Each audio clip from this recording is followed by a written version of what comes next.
Bu murojaatim O'zbekiston Respublikasi Prezidentiga. Bizga komanda bor gapirishganda biz saunasiga zapravkani bir rivojlab uni mumkin.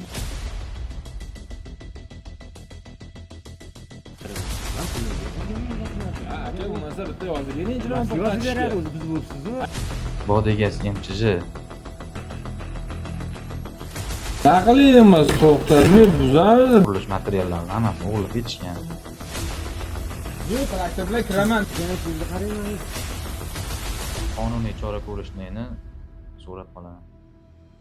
Assalomu alaykum. Meni ismim Umarov Foqatjon Hayratjon o'g'li. Men Farg'ona viloyati Qo'qon shahrida yashayman. Bu murojaatim O'zbekiston Respublikasi Prezidentiga, Shavkat Mirziyoyevga va O'zbekiston Respublikasi Ichki ishlar vaziriga va O'zbekiston Respublikasi prokuraturasiga. Farg'ona viloyati Qo'qon shahri Adabiyot ko'chasi 42-uyda joylashgan 2 sotixli bino inshoot Umarov Hayratjon Shavkatovich, ya'ni dadamlarga tegishli bo'lgan joyimizni Bodegas MChJ va o'sha yerdagi xodimlari, rahbarlari buzib, mulkimizni o'g'irlab ketishgan. Qurilish materiallarini hammasini o'g'irlab ketishgan. Va bu holat bo'yicha 102 ga murojaat qilganmiz. Va mahalla profilaktika inspektori prokurorni bu ishni o'rganib turib, bitta jinoyat alomatlari yo'q deb ishimiz yo'q qo'yilgan. Va biz bundan norozi bo'lib, Farg'ona viloyat prokuraturasiga murojaat qilganmiz. Prokuraturaga murojaat qilganimizdan keyin mahalla inspektorini qarorini bekor qilib, qaytadan tekshiruvga jo'natildi, tergov bo'limiga, ichki ishlarga.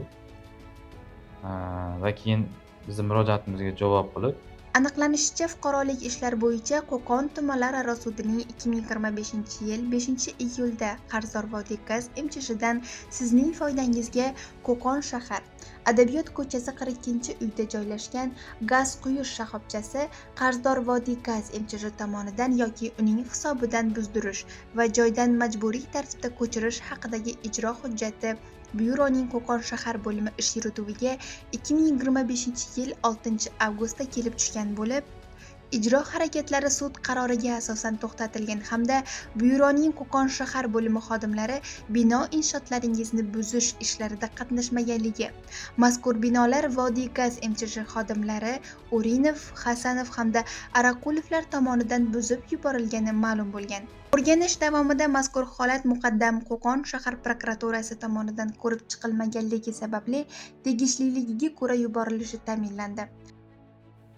mana 1 oydan o'tdiki, bizga haligacha javob kelgani yo'q, hech kim xat kelgani yo'q.